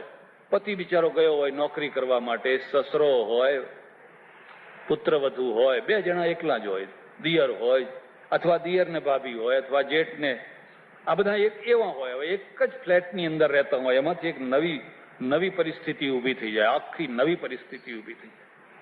એકવાર એક બેન મારે ત્યાં આવેલી, એને મને ઘણી વાત કરી, ઘણું રડી, લુહાણા ઠક્કર હતી. મને કે મને મારા સસરાથી બચાવો. બીજી વાત, મારા સસરાથી મને બચાવો. બધું મારાથી બધું કહેવાય નહીં. મારા ઘરવાળો બહુ સારો છે, પણ એ નોકરી ધંધે જાય, આખો દિવસ બહાર રહે, અને હું ને સસરો બે આ ફ્લેટમાં બેસી રહીએ. મારે રહેવું કેવી રીતે બચાવવું? તો મેં કહ્યું તું તારા ઘરવાળાને કે. તો મેં કહ્યું કે જો હું મા બાપ વિનાની દીકરી છું, એટલે પિયરમાં મારે કોઈ છે, અને મને મારા સસરાએ ધમકી આપી છે કે જો તારા ઘરવાળાને કઈ વાત કરીશ તો હું તારા ઉપર કલંક લગાડીને કઢાવી મૂકીશ, હું તારા ઉપર જાતના કલંક લગાડીશ. પણ તારો ઘરવાળો તો કીધું સાચી વાત. તો મને કે એમનામાં એટલી સમજણ નથી, એ જ દુઃખ છે ને, એમનામાં એ જ દુઃખ છે. એ જેમ એનો બાપ કે એ બધું માની જ લેશે, મારી વાત એ માનશે. આ સ્ત્રીની કેટલી દશા, અને ક્યાં જવું એમ. આને ફ્લેટ કલ્ચર કહે છે. અને એક બંગલા કલ્ચર છે. એકલો બંગલો અલગ હોય, કોઈનો ઝઘડો નહીં, કોઈ પડોશી નહીં, કોઈ પડોશીના સાથે ઝઘડા ઝંઝટ નહીં. એ બધુંય ખરું, પણ એનું એક પરિણામ એ આવે કે પછી તમારે કોઈના સાથે વાત કરવાની પણ નહીં, કે ચાલો ઓટલા ક્લબે નહીં અને સોફા ક્લબે નહીં, કોઈ ક્લબ જ નહીં. તો આખો દિવસ તમે એમાં. સારા માણસો હોય, હળીમળીને રહેતા હોય તો બરાબર છે. આ બધા કલ્ચર જુદા કલ્ચર છે. એમ સુગ્રીવ છે, એ સુગ્રીવ ઋષ્યમુખ પર્વતમાં રહે છે, અને હનુમાન ને આ બધા સાથે રહે છે. રામ ને લક્ષ્મણ બંનેને લઈ આવ્યા, અને લઈ આવીને બંનેની મૈત્રી થઈ. અને મૈત્રીમાં એકબીજાએ વચન કર્યું, સંધિ કરી કે તારા દુઃખ હું દૂર કરીશ અને મારા દુઃખ તું દૂર કર. સુગ્રીવ તારું દુઃખ શું છે? મને કે એને કે જો મારો ભાઈ છે ને એને મારી પત્નીનું હરણ કર્યું, અને અત્યારે મારી ગાદી પડાવીને બેઠો છે. મને મારી પત્ની પાછી અપાવો, અને આ વાલીના ત્રાસથી મને છોડાવો. રામે કઈ જરૂર છોડાવીશ, તું ચિંતા ના કર, હું તને વચન આપું છું, હું છોડાવીશ. એમ તો ઘણાય વચન આપે. એમ વચન આપવાથી કઈ ખાતરી થાય? તો ખાતરી કેવી રીતે થાય કે સામે 7 તાળ ઉભા છે, 7 લાઈન સર, જે 7 તાળ ઉભા છે, એક જ બાણમાં જે 7 તાળને વિંધી નાખે એ જ મને સુગ્રીવના વાલીના ત્રાસથી એ છોડાવી શકે. મને ખાતરી કરાવો. અને રામે હાથમાં ધનુષબાણ લીધું અને ધનુષબાણ લઈને બરાબર આમ ખેંચ્યું અને ખેંચીને સડસડાટ છોડ્યું ને 7 તારના છોગલા 1 2 3 4 5 6 7. અને સુગ્રીવને ખાતરી થઈ ગઈ કે આ માણસ મને છોડાવશે. એક બીજી વાત યાદ રાખજો, મિત્ર વિનાનું જીવન તો ધૂળ છે. મિત્ર તો હોવો જ જોઈએ, પણ મર્દને મિત્ર બનાવવો, કદી કાયરને મિત્ર બનાવવાનો. રાજદ્વારે સ્મશાને ચ યસ્તિષ્ઠતિ સબાંધવા. ચાણક્ય લખે છે કે તમારો મિત્ર કેવો હોવો જોઈએ. એને કહ્યું કે જયારે વિપત્તિ આવે ત્યારે સાથે ઉભો રહે, વગર બોલાવે સાથે આવી જાય. આપત્તિ આવે, દુઃખ પડે તો એ તમારો સાથ છોડે નહીં. તો સુખ હોય ત્યાં સુધી બધા આવે, હળે મળે, વાતો કરે, ખાય પીવે, મજા કરે. અને જરાક ભીંસ આવે, જરાક ત્રાસ આવે, જરાક દુઃખ આવે એટલે લોકો ખસી જાય. એક બીજી વાત પણ યાદ રાખજો, ખરા ટાઈમે જે હાજર નથી થતા હોતા ને એની નોંધ મગજની અંદર જિંદગી ભર માટે થઈ જતી હોય છે. થઈ જતી હોય છે કે નથી થઈ જતી? આ લગ્ન થાય ને, લગ્ન ત્યારે બહેનો ગીત ગાતી હોય છે. મને યાદ છે, મારે માંડવ સૌ કોઈ આવ્યા, એક છે ને એવું ગીત, લોભી કાકા ના આવ્યા રે, લોભી મામા ના આવ્યા રે, લોભી કાકા લોભ ન કરશો, અવસર અવસરિયા તો કાલવાઈ જશે, ભવના મેણા રહેશે રે. તમે એમ ના સમજતા કે મને એકલી ગીતા જ આવડે છે કે એકલું રામાયણ જ આવડે છે. બચપણમાં સાંભળેલું, યાદ રહી ગયેલું. હું વિચાર કરું કેટલી સરસ વાતો છે, કેટલી સરસ વાતો છે કે જો તું રોજ આંટા મારતો હોય પણ આ ખરા ટાઈમે તું હાજર ના થયો. આજે મારા ઘેર અવસર મંડાયો છે, માંડવો મંડાયો છે, અને માંડવાના મંડપની અંદર તું હાજર ના થયો એટલે એની નજર આમ ફર્યા કરતી હોય, કોણ ના આવ્યું, કોણ ના આવ્યું, કોણ ના આવ્યું, કોણ ના આવ્યું. અને નજીકના માણસો હોય જેની સાથે ગાઢ મૈત્રી હોય એ ના આવ્યા હોય તો એની નોંધ થઈ જાય કે બધા આવ્યા પણ પેલા આવ્યા. એટલે આ ગીતની અંદર લખ્યું, અવસરિયા તો કાલ વહી જશે, ભવના મેણા રહેશે રે. આ ભવના મેણા કહેવાય. એ રામ છે, એ રામ મેં સુગ્રીવને વચન આપ્યું તું ચિંતા ના કર. અને હું તમને આ બીજી વાત કહું છું કે મર્દ માણસને મિત્ર બનાવવા, જે કદી સાથ છોડે. 1000 બાયલા હોય ને, 1000 બાયલા તાબોટા પાડનારા, એ બધાને ભાઈબંધ કરો અને એક કાંકરો પડે એટલે બધા તાળીઓ પાડતા પાડતા એક આમ જાય ને એક આમ જાય ને એક આમ જાય ને એક આમ જાય. તમે જુઓ કે મારા પાસે 1000 માણસો છે, 1000 છે, પણ એ 1000 બાયલા છે. એ ખરા ટાઈમે કોઈ એકે ઉભો રહેવાનો. એક મર્દ માણસ હોય તો ખરા ટાઈમે તમારો સાથ છોડે. એટલે રામે કહ્યું તું ચિંતા ના કર, તારી જવાબદારી મારા માથા ઉપર.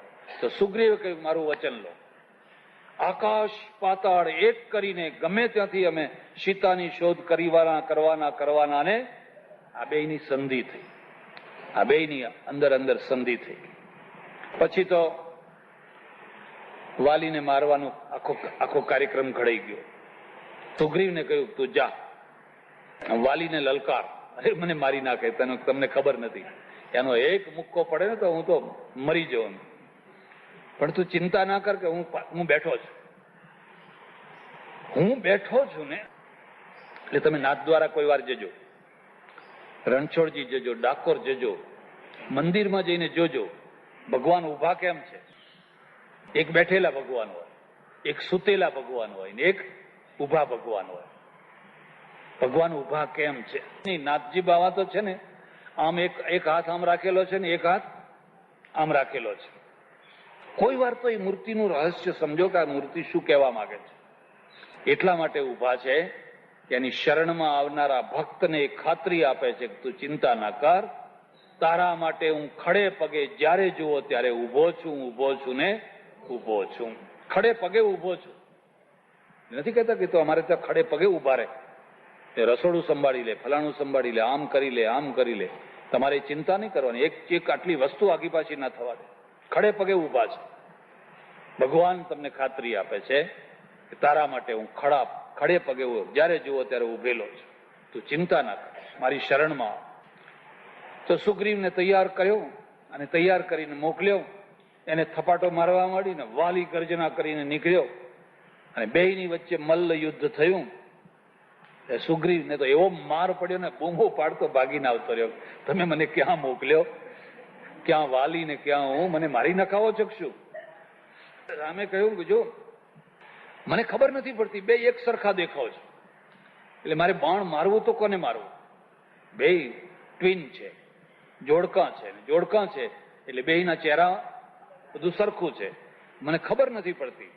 ચાલ તું ચિંતા ના કર, લે હવે બીજી વાર જા. ના હવે ના જવું, એક વાર ગયો તો ગયો, પણ હવે માર ખાવા જવું, એટલે હું તને માળા આપું, તું આ માળા પહેરીને જા, એટલે મને ખબર પડે કે આ માળા વાળો છે એ સુગ્રીવ છે ને પેલો છે એ. એટલા માટે તમે જુઓ તો આ ફોરેનમાં જે લડાઈ કરાય ને, રેસલિંગ કરાવે ને, તો એમના કપડા જુદા જુદા હોય, એટલે પેલાના કપડા જુદા કલરના હોય, આના કલર જુદા. ક્રિકેટ રમતા હોય, વોલીબોલ રમતા હોય તો બેના કપડા જુદા જુદા રાખે, એટલે આપણને ખબર પડે કે ભાઈ આ કપડા વાળા આ ટીમ છે ને આ કપડા વાળા આ ટીમ છે. માળા પહેરાવીને ફરી મોકલ્યો, અને ફરી મોકલ્યો તો ફરી માર ખાવા માંડ્યો, તો મરી ગયો. તો રામે જોયું કે હવે આ સુગ્રીવ છે એને હવે મદદ પહોંચાડવી જોઈએ. એક વૃક્ષને એક તાળની પાછળ ઉભા રહ્યા અને ધનુષ બાણ લઈને આમ ખેંચ્યું, અને ખેંચીને જે જોરથી માર્યું ને વાલીના કાળજામાં વાગ્યો ને ઉછળીને કૂદીને પડ્યો નીચે, એકદમ ધરાશાયી થઈ ગયો. અને સુગ્રીવને શાંતિ થઈ કે હાશ, આજ નહીં તો મારું મૃત્યુ નક્કી હતું. રામ ને લક્ષ્મણ બંને જઈને વાલી પાસે ઉભા રહ્યા. છેલ્લી ઘડી છે, મૃત્યુ છે, છેલ્લી ઘડી. તુલસી રામાયણની આ વિશેષતા છે, જે કોઈ મરે એ ભક્ત થઈને મરે, અને ભક્ત થઈને મરે એટલે ભગવાન એને પછી ધામ આપે, મોક્ષ આપી દે. પણ વાલી કઈ જેવો તેવો નથી. વાલીએ કહ્યું, રામ આવા જ તમે રામ ને ધર્મ હેતુ અવતરેવું ગોસાઈ માર્યો મોહી વ્યાધકી નહીં. તમે તો ધર્મનું રક્ષણ કરવા અવતાર લીધો એમ લોકો કહે છે ને, ધર્મની સ્થાપના માટે ને, અને મને સંતઈને માર્યો. હું ને સુગ્રીવ બે લડતા હતા, જો આવી જ રીતે બાણ ચલાવવાની છૂટ હોય તો મેં મારા માણસોને ના રાખ્યા હોત કે તમે સુગ્રીવને મારી નાખજો, તો મારા માણસો તો ઉભા ઉભા જોયા કરે છે. જો તમે સંતઈને બાણ મારી શકતા હોવ તો મારો સેનાપતિ ના મારી શકે? તો મારા માણસોએ તો કોઈ હાથ નથી ઉપાડ્યો. માર્યો મોહી વ્યાધકી નહીં. અને એક વ્યાધ એટલે શિકારી જેમ સંતઈને શિકાર કરે એમ તમે મારો શિકાર કર્યો. હું બેરી સુગ્રીવ પિયારા કારણ કવન નાથ મોહી મારા. અમે તો બે આંખો તમારી, બે ભાઈઓ છીએ, અંદર અંદર લડીએ છીએ, પણ તમારા માટે તો બે સરખા છે, તો મને તમે કેમ દુશ્મન? હું બેરી સુગ્રીવ પિયારા, અને સુગ્રીવ તમને બહુ આલો લાગ્યો, કારણ કવન નાથ મોહી મારા. હવે તમે મને બતાવો કે મને આવી રીતે સંતઈને તમે કેમ માર્યો. રામાયણમાં કેટલીક જગ્યાઓ એવી છે કે જેનો બચાવ થઈ શકે એવું, પછી બચાવ કરે, કરનારા કરે, ના કરે એવું નહીં, કરે. પણ જો તમે તટસ્થ હોવ તો તમે બચાવ ના કરી શકો, પણ અહીંયા બચાવ કર્યો છે. જો સાંભળ એમ કે મેં તને કેમ માર્યો. અનુજ બધું ભગિની સુત નારી, સુનું સઠ કન્યા સમયે ચારી. એ 4 સ્ત્રીઓ છે ને એ દીકરી બરાબર કહેવાય, એ આપણી કન્યા બરાબર કહેવાય. એમાં પહેલામાં પહેલું છે નાના ભાઈની પત્ની અનુજ વધુ. અનુજ એટલે નાનો ભાઈ, અને નાના ભાઈની જે પત્ની છે એ દીકરી કહેવાય, અનુજ બધુ. ભગીની પોતાની બહેન, સુત નારી અને પોતાના દીકરાની વહુ, પોતાના દીકરાની અને દીકરી. સુનું સઠ કન્યા સમયે ચારી. આ તો આપણી દીકરીઓ કહેવાય. ઇનહી કુદૃષ્ટિ વિલોકત જોઈ. આ 4 ના ઉપર કોઈ કુદૃષ્ટિ કરે તો તાહી બધે કછુ પાપ ન હોય, તો એને મારી નાખવામાં પાપ લાગે. તે રાજ્ય પડાવ્યું, ભલે પડાવ્યું. સુગ્રીવની ગાદી લઈ લીધી બરાબર છે, તારી હતી, ગેરસમજ થઈ ને સુગ્રીવ બેસી ગયો, ગાદી ઉઠાડી દીધું બરાબર છે. પણ તે સુગ્રીવની પત્નીને પોતાની પત્ની કેમ બનાવી દીધી? નાના ભાઈની પત્ની છે, એ તે કેમ બનાવી દીધી? હું એને સહન કરી શકું એટલે મેં તને.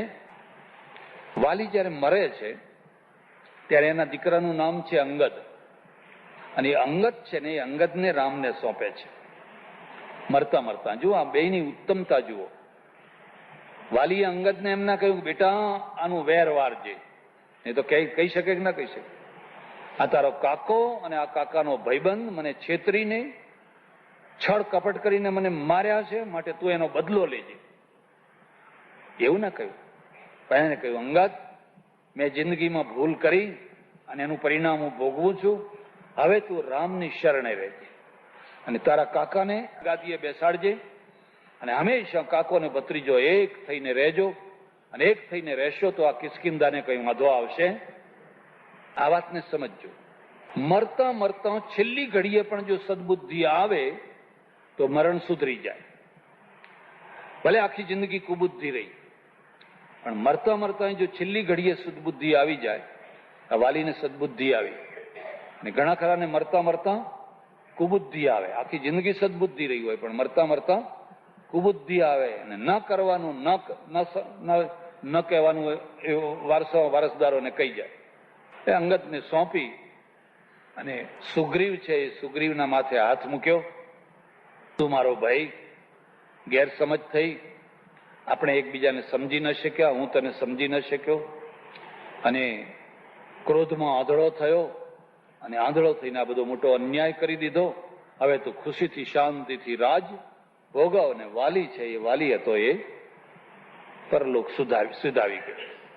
સુગ્રીવને બધા આવ્યા પાછા, ફરી રાજગાદી ઉપર બેઠો. એની પત્ની હતી એ પત્ની પણ તારા હતી, તારા પછી સુગ્રીવની પત્ની. આ કલ્ચર જુદું છે. સ્ત્રી છે ને એ સ્ત્રી પુરુષને નથી પરણતી, ગાદીને પરણે છે. ગાદીને પરણે છે એટલે જે ગાદી ઉપર બેસે એ એનો પતિ. મિસર છે ને ઇજિપ્ત, હમણાં ગયો હતો, ઇજિપ્તમાં એક ક્લિયોપેટ્રા કરીને એક રાણી થઈ. ક્લિયોપેટ્રા, એનો ઇતિહાસ એવો છે કે જે ગાદી ઉપર બેસે એને પરણવાનું. ગાદી વાળો મરી જાય, બીજો ગાદી બેસે એને પરણવાનું. છેવટે નાગને ડસાવીને મરી ગઈ. નાગને કહ્યું, નાગને હાથ આમ કર્યો, નાગ એને કરડ્યો, મરી ગઈ. અમર કથા જેની વાત પૂરી થઈ. સુગ્રીવ રાજ કરવા લાગ્યો, અને રામ ને લક્ષ્મણ પેલા ઋષિમુખ પર્વત ઉપર રહેવા લાગ્યા. કારણ કે એમને તો આજ્ઞા છે કે નગરમાં જવાય, વન ભોગવવાનું છે, એટલે એ ઉપર પર્વત ઉપર રહેવા લાગ્યા. 1 મહિનો થયો, 2 મહિના થયા, 3 મહિના થયા. પેલો સુગ્રીવ ભૂલી ગયો, એનું કામ થઈ ગયું. ગુમડું ફૂટ્યું ને વૈદ્ય વેરી. રામે તો શરત પૂરી કરી, પણ સુગ્રીવને જે કામ કરવું તો એ સુગ્રીવ કરી શક્યો. તુલસીદાસે અહીંયા આખી ઋતુ વર્ણન કર્યું છે. કોઈ તમે મહાકાવ્ય રચો તો મહાકાવ્યની સાથે કેટલીક વાતો અનિવાર્યમાં ઋતુ વર્ણન આવવું જોઈએ. ઘન ઘમંડ ન ગરજત નભ ગોરા, પ્રિયાહીન ડરપત મન મોરા. વર્ષા ઋતુનું વર્ણન છે. લક્ષ્મણ જો આ વર્ષા ઋતુના વાદળા જો, ઘન ઘમંડ ગરજત નભ ગોરા, આખું આકાશ વાદળોથી છવાઈ ગયું છે, અને ઘડ એવા ભયંકર ધડાકા થઈ રહ્યા છે. પ્રિયાહીન ડરપત મન મોરા. પ્રિયા નથી, સીતા નથી, એટલે એકલું મારું મન ડરી રહ્યું છે.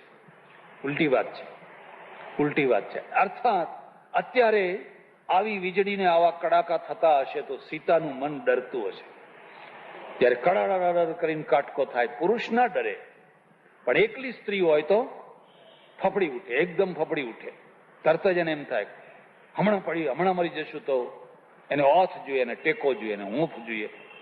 પ્રિયાહીન ડરપત મન મોરા, દામિની દમક રહી ઘન માહી, ખલકી પ્રીતિ જથા થીર નાહી. તુલસી રામાયણમાં છે ને એક વસ્તુની ઉપમા મૂકેલી છે, અને લોક ઉપમા છે, સાંસારિક ઉપમા છે. પેલી વીજળી જો, દામિની દમક રહી ઘન માહી, એકદમ વીજળી આમાં થઈ જાય છે. કેવી રીતે ઉપમા આપી? ખલકી પ્રીતિ જથા થીર નાહી. કોઈ ખલ પુરુષ હોય અને એની સાથે તમે પ્રીતિ કરી હોય તો એ લાંબો ટાઈમ ટકે.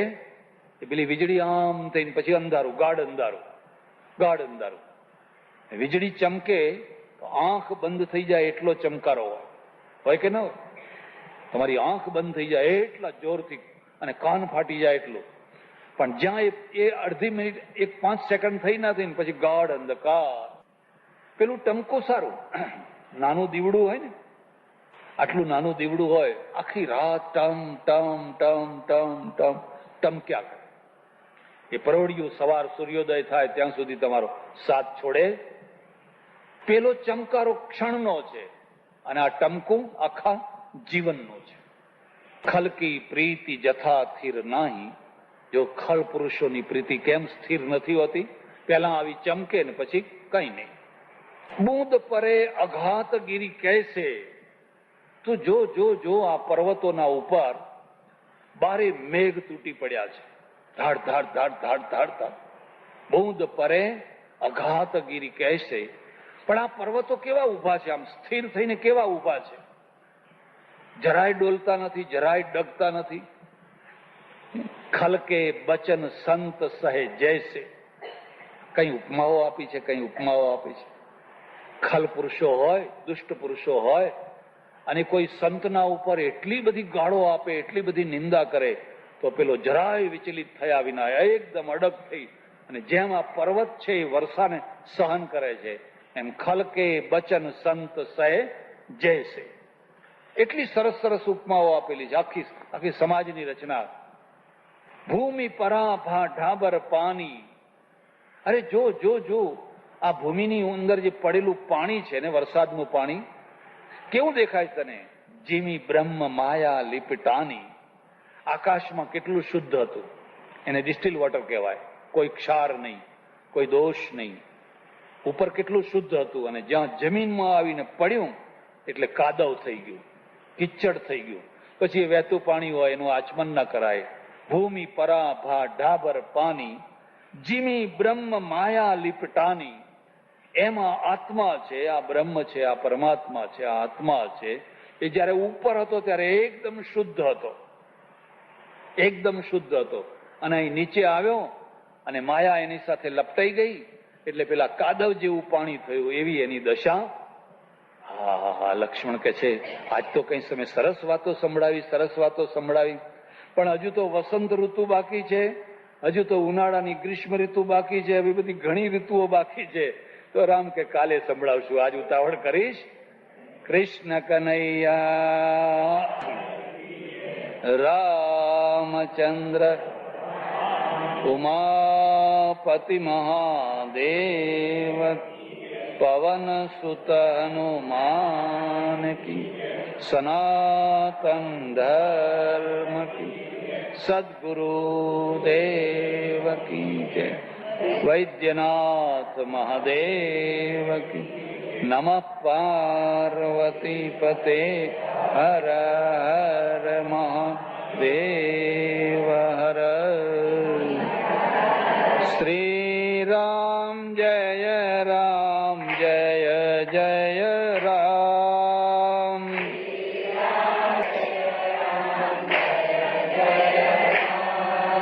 શ્રી રામ જય રામ જય જય રામ.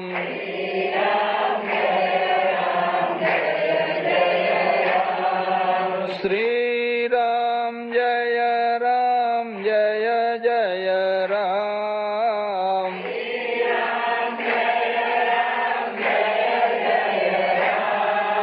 શ્રી રામ જય રામ જય જય રામ.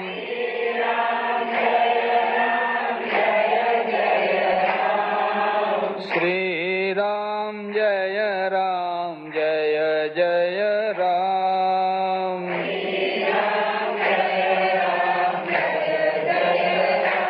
રામચંદ્ર ભગવાન